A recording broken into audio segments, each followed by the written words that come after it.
Okay, this is so fun and I'm so thankful. I'm so thankful for you, Mallory Lamb. Listen, I do believe that if an episode that we record is difficult, if it's silly, if it's deep, if it's whatever adjective you want to attach to it, these are good. These are helpful. These are fun because it's just the way that Angela and I have to approach this.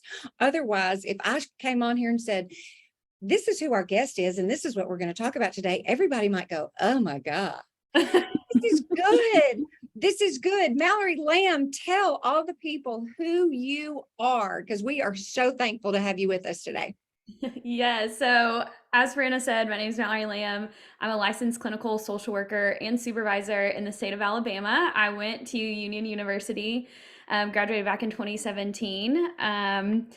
And I now own my own private practice and I see individuals for counseling. And I also recently got licensed in Tennessee. I'm not accepting new clients though, but I do want to be able to hopefully serve the community of Tennessee eventually. So it's a little bit about Listen, can Angela and I be your first two clients? sure. I feel like we're having therapy And, right now, you know? and can I just make sure we add that you got your master's at Sanford, and everybody knows a little piece of my heart is there. So yay Yeah. Birmingham and yay Union. Yes, I got my master's at Sanford and then just stuck around here in Birmingham afterwards. I love it. Okay, Mallory, we're going to jump right into the deep end. You sent us notes that you wanted to talk about, and I'm just going to be honest. Like I read through this and I was like, okay, I got to put my thinking cap on because clearly this is not the world that I live in on a regular basis. And so I want you to just start off and talk to us about, I don't know where you want to start, if you want to start at the beginning of your notes, but I know that we're going to tackle a little bit of relationships and some singleness and attachment theory. And who do you think is going to benefit from this conversation today too? Is this everybody, or do you feel like we're going to be talking to a specific audience? I really feel like everybody can benefit from this because, especially when we talk about attachment, we all have attachment. And so, understanding your attachment affects how we go about relationships. So, I think whether you're married, you're dating, and friendships, whatever the case is, you're going to relate to it. So, I think anybody can. Okay, where do you want to start, sister? Okay. So Fran and Angela had kind of asked me, like, what am I kind of hearing of what's going on? What are people really struggling with these days? And I do see a lot of college students and I see a lot of young adults, which I love. That's where my heart's at. And a lot of our conversation has been about loneliness, dating, how we relate to people. And as a therapist, I believe a lot of it goes back to attachment theory. And a lot of people are probably like, what is that? And it can feel really like over your head, but I'm going to try to break it down the best I can in a really simple way. But essentially, attachment is like an emotional bond with another person. So when you are an itty bitty baby, you are more than likely going to bond with mom. Sometimes people bond with dad, and that is when attachment starts, is how we relate to the parent caregiver figure. And so essentially, attachment, when you want a secure attachment, is when the primary caregiver is able to create this like safe, stable, consistent environment of the parent is always, not always, but is going to respond pretty consistently to the child's needs and creates a secure base for the child. And most of the time, though, sometimes that doesn't always happen. And so then when we do not attach appropriately as a child, then we have these like core beliefs about ourselves that can come up, or we get really nervous in romantic relationships because whatever happens in childhood, it will play out in a romantic relationship. There's just absolutely no way around it. And so there's four different types of attachment. So I'm gonna just kind of break it down if that's cool Yes, go. with y'all. Okay. I already know which one I am, but we're not going to talk about that, okay? But I already know which one I am. Yes. So the first one is secure attachment. So essentially, this is like you have a healthy relationship with your caregiver, you show appropriate distress when left alone.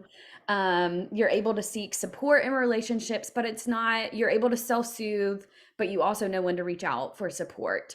You can manage conflict in close relationships. Um, and you are very okay with closeness, you're reliable, consistent, you're able to commit in relationships. That is what a secure example would be. most individuals, at least, and maybe this is just because I'm a therapist and this is what I see, most individuals are not securely attached. Okay, So God. That was so my if you're question. like, that's not me, and you relate to one of these other ones. So I am anxiously attached. So I'm not even securely attached, and I'm a therapist. So it's totally fine if you fall into one of these categories. If you're not securely attached, there are 3 other attachment styles that you can be. You can be anxiously attached, or some people call it ambivalent. They're interchangeable though. Um, so essentially, it's like maybe as a child, there was a stress when a parent left, you crave close relationships, but you struggle to trust others, or really trusting yourself too. You need constant reassurance from partners. There's this feeling, this fear of rejection. You're going to like hold on so tightly to relationships, such as like, an example is, your significant other texts you good night. Well, they didn't send 2 exclamation points when they typically send 2 and they didn't send 1 this time. And you're like, they're going to break up with me. This is the end of the world. You're going to break and but that's me too. That is me too. Like I am like, oh my God, they didn't send a smiley face. They absolutely hate me. And it's like, okay, wow, that's probably not what's happening. I will lose an entire night's sleep over overthinking Yes. nothing. Yes. I'm ambivalent. I just didn't know what to call it. Okay. Yes. So now you know, and this will change everything when you know your attachment style. So then the third one is avoidant attachment style. So most of the time from the caregiver, there was like neglect in some way. Most of the time it's probably emotional neglect, but it could also be physical neglect. Maybe there's abuse in some way. There's not really a preference for a parent figure. They oftentimes are withdrawing, and they do want to be close to people, but they really fear being close to people because it's like, well, you're going to hurt me in some way. So tendency to minimize the feelings of others. You kind of want casual relationships. You kind of stay on the surface. It could be that they are in romantic relationships. There's this dream person, and it's like that person actually does not exist. Like there's just such high expectations. Or avoidance can also use like sexual intimacy to take the place of emotional intimacy, oftentimes. So that is the avoidant attachment style. So then the fourth one is you can be anxious avoidant if you put the 2 together, or it's called disorganized. And so this one is like the double whammy when you have both of the attachment styles. But it's when there's inconsistent parenting going on. Close relationships feel really confusing. There's oftentimes a strong feeling of feeling unworthy. You can be aggressive or antisocial behaviors. It's very much just like push-pull dynamic of like, I'm going to push you away, but then like, no, please come close to me. Please come I actually want you to be close. So very inconsistent. So these are the 4 types of attachment. And I know that I went over these like really quick, but we'll talk about a book that you can get and you can figure this out and really dive deep. Isn't this so encouraging? I have a question. Oh gosh, I'm not secure. What do I do? Do most people fall into one of these categories clearly, or if somebody listening goes, I maybe a little bit can relate to one, but not really? Like how do people fall in these 4 categories? I think oftentimes it's really learning because attachment at the end of the day is just behavioral patterns. So it's like learning your behavioral patterns and figuring out like, okay, why do I do the things that I do? Like, what is my core fear? Like, is it this fear that somebody's going to leave me? Is it the fear of being close to somebody? This fear that I can't trust somebody? So yes, you can feel like there are times when I'm like, well, I kind of have a little bit of this and a little bit of this, but most of the time one is going to win out over the other. Okay. And it can kind of shift too over time. Like there's obviously a lot of factors that can go into it and trauma and things like that. But most of the time you'll have a primary attachment style and you can heal from it after you do the hard work, but you will kind of fall into one category over the other majority of the time. I will say this is probably helpful to know. Majority of the time, men fall into avoidant and women fall into anxious. Not always. Women can definitely be avoidant and men can be anxious. But most of the time, that's kind of how it plays out. So I think you say this in the notes, I can't remember, but if the avoidant and the anxious come together, is that just like disastrous? Yes. Yes. So, and this is when it's like, this is so helpful to know in dating relationships. So avoidant and anxious people are highly attracted to each other. It is like that high intensity chemistry. It's like love at first sight. because most of the time avoidance see the anxious people and are like, most of the time anxious attachment, they're very driven, and they're kind of like have this high energy. And so the avoidance like, oh, I kind of want some of that. And the anxious sees the avoidant as super calm and collected, even though internally they might not be, but on the outside they look that way. So anxious like, oh, I need to be a little bit more stable in that sense. So they really attract each other, but they do not work well together long term. It is one of those relationships where it will fade within the first couple months, majority of the time, because they want different things. The avoidant is fearful of intimacy, where the anxious person, that's all they want. And so then you're going in the opposite way, because the anxious is always chasing the avoidant. And so it does not hardly ever work. Are there couples who are probably anxious and avoidant? Yes, but they have to be able to know these Okay. are my patterns. Okay. So let's say that a precious, we're just going to pick 20 years old, 20-year-old girl or boy, doesn't matter, is listening to this right now. Because here's the reality. I said, I live in practical land. I'm 52. We don't want people to learn these things after their whole life, or a big chunk of their life, where they don't know who they are, or, they don't know their behavior patterns. They don't know that where they have suffered as a child. They just kind of think, well, this is the way I am. This is the way I am. And so how does a 20-year-old, how do they begin to figure this stuff out? Do they go to counseling? Do they get this book? How do we keep them from doing all the horrible mistakes that we, made at their age? Sure. Yeah, so counseling definitely, and somebody who is who works from an attachment framework, and so that could be something that you ask a counselor, is like, are you aware of attachment theory, and or incorporating that into treatment? So definitely counseling can help you like learn the behavioral patterns. Typically too, y'all know me, I've probably talked about this on other podcasts, but I'm a very big believer in mind-body connection.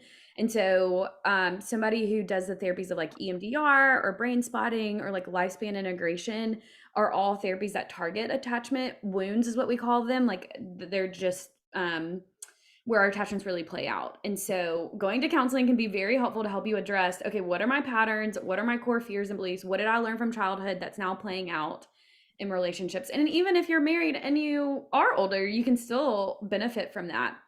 But I would also say, if you're like, I don't know if counseling's the move, or you need to warm up to it a little bit, the book Attached, it is by Amir Levine and Rachel Heller, and it's called The New Science of Adult Attachment and How You Can Help You Find and Keep Love. And it is the best book on attachment that I have ever read. It is very practical of, these are specific behaviors that each attachment style does. And it is crazy how I was like, you are in my mind right now. Like, how did they know this? But they give very practical examples too of like, how can you kind of overcome them, and like all the anxiety or the fears that you have, and what that looks like in a relationship. So I definitely recommend that book. Okay, we're going to give one away, Angela. That's what we're going to do. I wish that this is kind of one of those. This is one of those areas, which I know I don't want to sit here for too long, but I know that I can only speak to people that are my age, but we did not learn this. When I say that, people say, and I know you hear this is just the way I am. Okay, that means a lot of things. Are you okay with how you are, or do you want to change? Do you have the tools to change? I think sometimes too, people have the tools, but they still don't change. And it's hard, and it's just hard. We're all wounded. We are all wounded. You are lying to us if you tell us that you're not. If you had this picture perfect, whatever that even means, childhood, it wasn't. There's wounding and pain involved. And so bravo to you for stepping into these hard conversations with these young people, because too, if singleness, if you're talking to a lot of college age students, young adults that are single, I mean, good grief, in the world today, where all you see, or you think you're supposed to have, is a partner and a relationship, and that's different than what your parents grew up having. And so then again, we just entered into another era where nobody knows what to do with that. And so how do they get help? Because their parents can't relate to that. It's like, well, my gosh, you're 25 years old and you're not married. What in the world's wrong with you? So you were doing the hard work, Mallory Lamm. Okay, that was a little bit of a rant. What else do we need to talk about? Yeah, so even thinking about attachments, because now it's like, okay, great, I know my attachment style, now what, right? And Yeah. so I think the biggest thing to learn is if you fall into the categories of anxious, avoidant, or the combo, the anxious avoidant, when you are dating, you want to be looking for a secure partner because when you are dating a secure partner, you then become more secure yourself in your own attachment. And the secure person should be able to like help that person heal those wounds of, no, it is okay to be close, or yes, I will reassure you, and like learning to trust one another. And so looking for the characteristics of a secure partner, because if they're showing signs of attachment style that does not match with yours, then automatically, okay, that's not for me. I can really love and respect that person, but that's not for me. And so that is a game changer when you are trying to date, instead of all, because it's like, are you actually just being attracted to emotionally unavailable people? Right. Because at the end of the day, we always want to blame the other person as to why relationships don't work out, but it's also like, we gotta take some accountability for ourselves. Like, what are my patterns? And the other person might very well be doing stuff. And also, I can only change myself. So how Right. do I take ownership of, am I actually just attracted to emotionally unavailable people? And what does that mean about me? I'm probably emotionally unavailable myself instead, right? um, and so figuring your attachment style out is truly a game changer in dating. And so learning that, if that is the biggest thing I can tell you as a counselor, go learn your attachment style and how it shows up in your life. Are people secure? Are there secure people out there in this world? Yes, they are. There are secure people, definitely. I will say, so how relationships play out with them, they are not in the dating pool a lot, because they're so secure. They're the type of people where they're going to have long-term relationships. Like most anxious or avoidant people cycle through relationships super duper quick. Like it's only a couple months. So secure people, that's the only thing that it can feel really discouraging of like, well, if secure people aren't in the dating pool, what am I supposed to do? But there are secure people out there. And so that's why it's like, well, I'm responsible for healing my own attachment and I want to become a secure person so that when I do go out and date, you can heal your attachment and become secure. And so that's why we all have to be doing our work. So there's research study actually that came out recently that women are doing the hard work of healing their attachment. And so they're becoming more secure, but men aren't in counseling as much and healing their attachment. So then it is this odd dynamic where women are healing and going to therapy, but men aren't. And so then it's like there's a lot of single people and the men are feeling really lonely. And I mean, I think women feel lonely too, but there's just this like power differential, it seems like, in that when one person's healing, the other person's not. Okay, so let me ask, because I don't want to assume I sit here and know the answer. Why are men not doing the hard work? Yeah, I think it's a great question. I think one, there's stigma, right, of going to counseling. They think everything's fine, nothing's wrong. Weakness? It shows some kind of weakness? Yes, oh, absolutely, that it shows weakness to be in therapy or to say I need help, or especially if they fall in that avoidant category, they're avoidant of their emotions, right? And they don't want to have to do that deep work. And I will also say, as an encouragement, as a therapist, I see quite a few guys, and there are men out there that are doing their work and are willing to be like, no, what happened in childhood or what has happened throughout life has affected me. So if you are on dating apps, I will say research shows 69% of men on dating apps or people in general are avoidant. And so if you are on dating apps and you're like, why is it all the same people? It's because they're probably avoidant and they're cycling through relationships pretty quickly. And I don't want to overgeneralize because I think that dating apps can definitely work. I've known many people that I've met on dating apps and it's great and fun. But if you are discouraged by dating apps, that is some data that's out there. Well, and that's so important because I look at this kind of backwards. As 22 years in divorce law, my goal is keep people out of my office. Like I would love to never have another divorce client. And so much of what I see is people that came into the relationship wounded and or had terrible communication skills. And sometimes, obviously there's exceptions there, but I love the idea of, if you're listening and you're in college or you're a young adult and you're trying to figure this out, like pause and get healthy and whole and understand the dynamics at play as you're or before you're entering this relationship. That is a game changer. And that's something I had no clue about when I Mhm. was dating. Mhm. Yeah, it's definitely a game changer in dating. And it's really fun work for me to sit with college students or young adults in this and help them learn this and learn how to be healthy so early on. And so I'll be really curious that as people are doing this work, I actually think that people are going to be single longer, or that we're going to see hopefully less divorces, because it's like, no, I've done my hard work.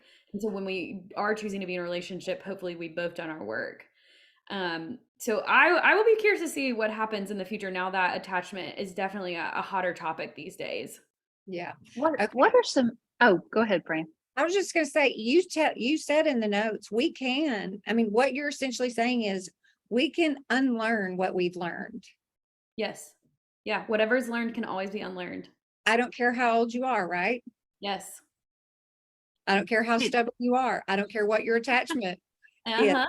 We can unlearn, and just for the sake of, for the sake of who the Lord created us to be, that's we want to be healthy. We're not saying anything that anybody would disagree with. It is literally when the rubber meets the road, we have to choose how we are taking care of ourselves. Is some of this mental health crisis that we have going on in the world right now, what is that? Is that because there's an awareness now that has not been there when I was, your age?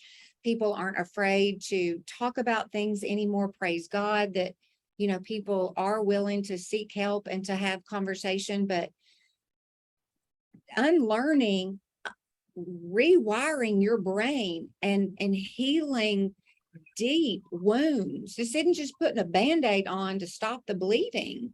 Right. This is painful, hard work, but I just feel like if we would just all just take teeny tiny baby steps for the rest of our lives, Mm-hmm. then we're going to make a difference, not just in our own lives, but the lives of our family and then our children and their children. And it's just this ripple effect that could be very healing for a whole generation. Mm-hmm. Absolutely. What about beyond the dating world for the listener who's married or has, Yeah. how does this play out in other areas other than dating? Yeah, totally. Well, I think it can definitely play out. Well, if you're married, everybody has attachment, right? So even figuring out what your attachment style is and your partner's attachment style. In the book Attached, there's like a quiz where you take one and then your partner can take one, or you can take one like for your partner.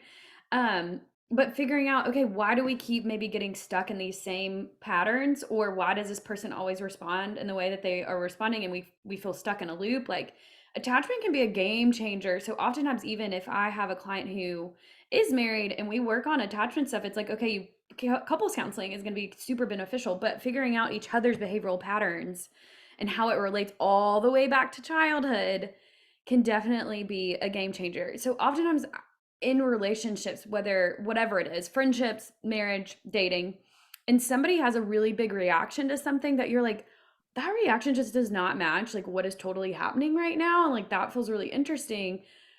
The bigger the reaction, the older the wound is. And so often, Oh, yeah, if somebody is super dysregulated emotionally, I'm like, okay, that goes all the way back to childhood, and it's probably actually your attachment that's happening.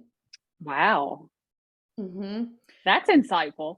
Yes. So if you can figure out, okay, what is, it's probably coming out of a core belief if somebody has a really big reaction. Because oftentimes, so in a relationship, when somebody doesn't text, with the right exclamation points or smiley face or whatever, that's actually probably hitting up on my core belief that I am unwanted, or I'm unlovable, even though the situation does not match that at all. Or you're going to leave me. Yes, or you're gonna leave me. That younger self is getting all worked up. And so then it's like I'm suddenly crying and inconsolable. And it's like, whoa, what is happening? And it's like, that's probably your attachment. And so if you find that happening, it's probably attachment that's playing out. Wow. I like that there's a quiz. I can't wait to get this book. Mhm. I'm the one that's going to take the quiz for my partner in my control issues. So I can then tell him what his issues are. Totally. Well, I mean, y'all know I'm single and I'm like, I want to, any guy I'm interested in now, I'm like, can you take this, please? Let me know your attachment style. And then we'll circle back, see if we get a second date, you know? But I'm like, all right, maybe I shouldn't do that. An Do you live? application process Oh, for Jesus. dating. Do you live in does your mind just live in a world if you're just constantly analyzing everybody? No, I think in the beginning, yes, because it was like fun and it was exciting, but now I'm like, that's exhausting for me to analyze everybody. But do I see things oftentimes or I pick up on things that maybe other people don't? Yes. And sometimes that can be exhausting that it's like, oh, why do I have to see that? You probably have childhood trauma and other people probably don't see that. But now I'm like, you need to go. And then my question is like, are y'all going to therapy? Like you got your therapist? You can't unsee that, Mallory, once Yeah, you've seen yeah. it. Some things I can't With your unsee. therapist eyes. Yes. What do you think the number is? I don't know if you know if there is an answer that I don't know. Do you know or see or could name what you think the number one wound is that young adults are dealing with? It's coming out of their childhood. What would that be? Hmm. Just something that you just consistently see. Because you know what? I mean, these college age students, hello, we're the we're the parents. You Yeah. know, we're the ones that created this trauma. And I'm like, what have I done? What has the 50-year-old done? Hmm.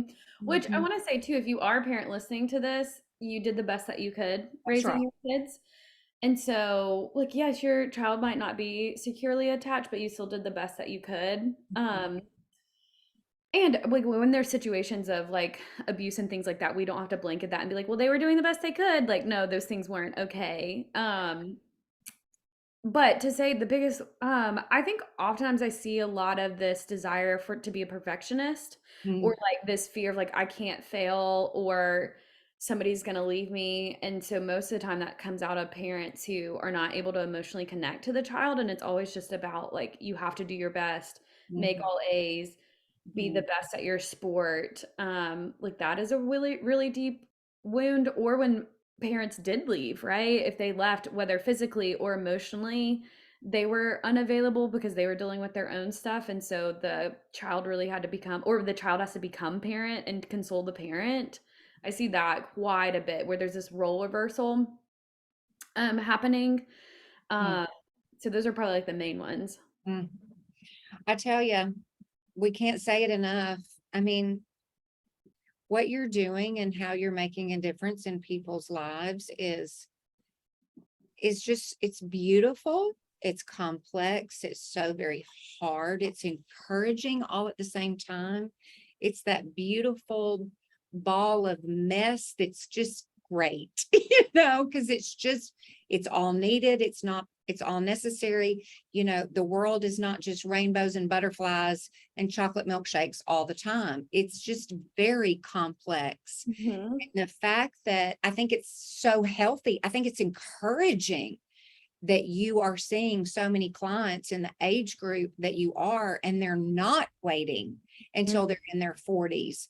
Praise God that if we could, glance forward 30 years from now, it's going to be a different world. And I mean, Mallory, you're a part of it. So thank you. Thank you for who you are. And thank you for the work that you've done. Tell us again the name of the book that you want everybody to have and that we're going to give it away to, Angela. What's the name of it? It's called Attached, and then the part underneath it says The New Science of Adult Attachment and How It Can Help You Find and Keep Love, and it's by Amir Levine and Rachel Heller. And then there was another book I was going to mention too, because oftentimes attachment can also play out with your relationship with God, because the way we view God is also very similar to the way that we view our parents most of the time. And so, a new book that just came out, I believe his name is Crispin Mayfield, came out with a book called Attached to God.